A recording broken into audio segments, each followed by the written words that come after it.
Peggy 12.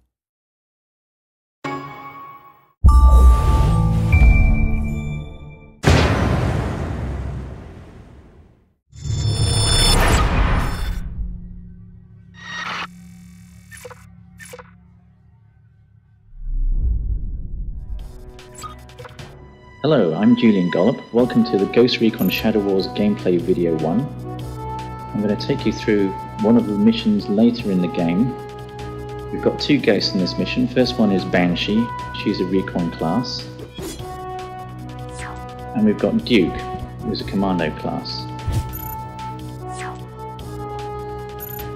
Our objective is to get to this door in the end of the corridor here and open it.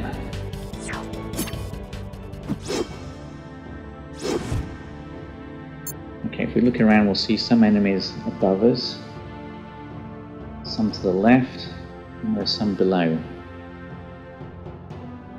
Fortunately, our guys are armed with some pretty heavy weapons. It's a turn-based game, so I'm going to select Banshee here. I'm going to move her up to attack some enemies on the left. The green squares indicate all the positions that I can actually shoot from, so I'm going to move to this position. Select attack. For a choice of two targets, this one or this one.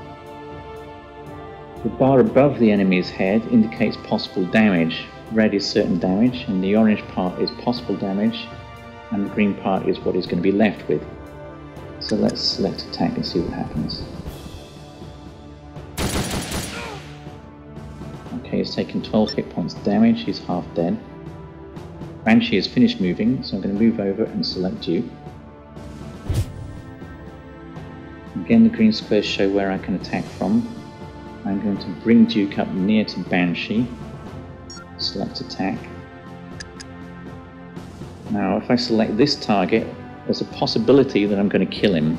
The orange part of the bar above the enemy's head indicates possible damage, so he may stay alive.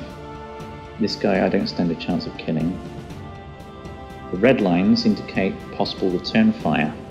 I'll show you what that means in a bit. Let's just go ahead and attack with Duke.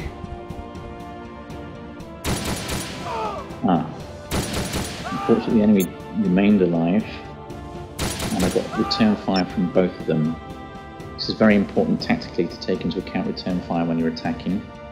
At the moment it doesn't matter too much because my guys are very tough, and Duke is taking just a little bit of damage. Banshee nothing yet. So let's end the turn and see what the enemies are going to do.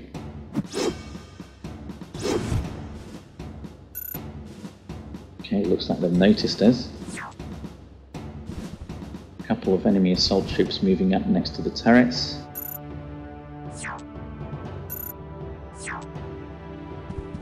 Another assault moving in close to reveal Banshee. The other one attacking Banshee.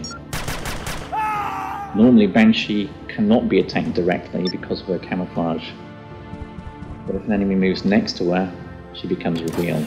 Okay, we've got the gunner drones moving up to the south. Enemy commando.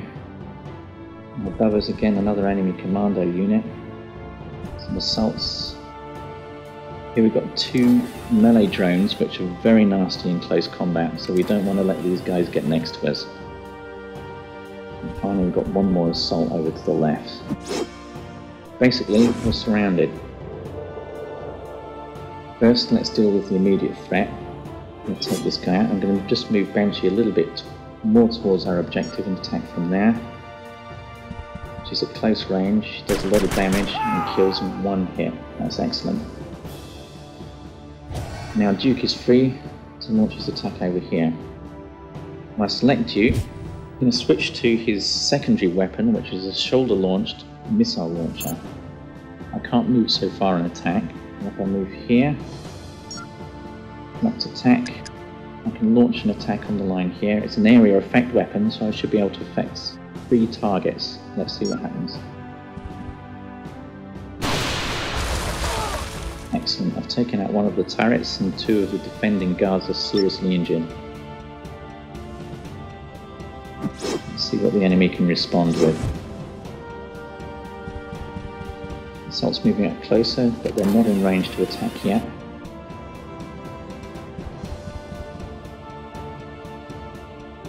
But here we've got an enemy commando unit also equipped with missiles, and he manages to get us.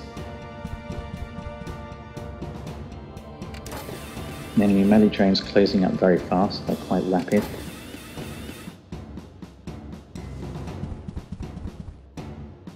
So now I've got to be careful. I'll stick with the main objective. I'll get Banshee probably to attack the guys over on the left. So let's select Banshee. Banshee is equipped also with a secondary weapon. I'll switch to it now.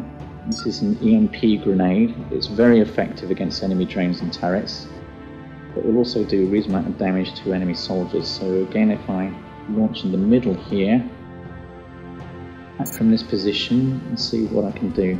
Should be able to take most of them out. Yes, excellent, all three are gone. Now this leaves Duke to choose where to attack next. It's a big choice of targets. And now I will probably launch an attack here. So what I'll do is I'll move this way a little bit and I'll select attack position. This means I can select any position in the red area. I can place it here, and because of the area effect it should affect both those enemies. Let's see. Okay, excellent, they're both damaged but not killed.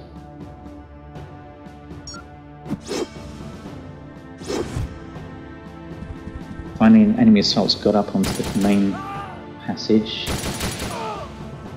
We'll exchange a fire there. Gunner drone, which is quite nasty, is approaching rapidly. Another enemy commando with a missile launcher. Meanwhile, the enemy commando is still launching missiles at us. Duke is under really heavy attack here. We don't want these melee drones to get next to us, so somehow we're going to have to deal with them.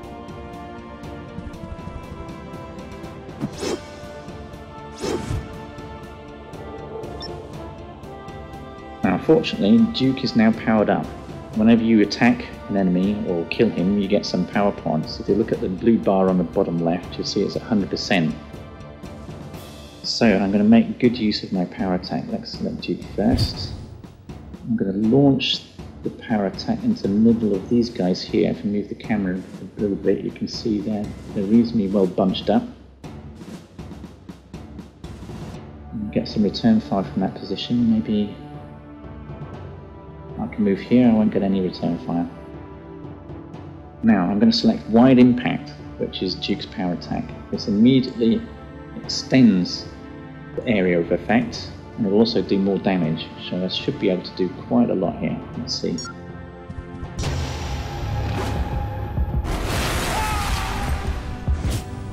I've taken out 4 enemy targets in one hit, which is absolutely excellent. Okay, Banshee is now clear to get to the door, so let's get up towards the door here and let's see what happens.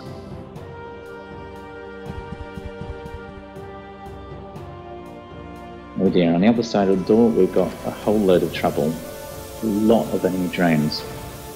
But to find out how to beat them, you'll have to play the game for yourself.